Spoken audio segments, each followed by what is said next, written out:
Good morning guys. For today's video guys, papakita ko naman sa inyo kung paano mag-install ng oil seal sa may flywheel. So guys, kailangan lang dito, tsagain mo lang siyang pukpukin pa unti-unti, paikot para maipasok yung madaling ipasok yung goma guys, pero yung sleeve niya na bakal, yung medyo mahirap, medyo maganit, kaya kailangan pukpukin mo siya pa unti-unti, paikot para pantay yung lapat niya. Ngayon guys, pag napantay na lapat yun, testingin, paandarin.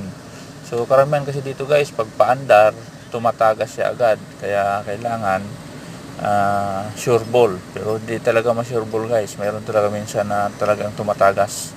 Hindi maiwasan. So normal siya guys pag tumatagas. Pero yun nga lang, tsambahan talaga na may insert mo siya na hindi tumatagas. Yun lang guys, thank you for watching and God bless all.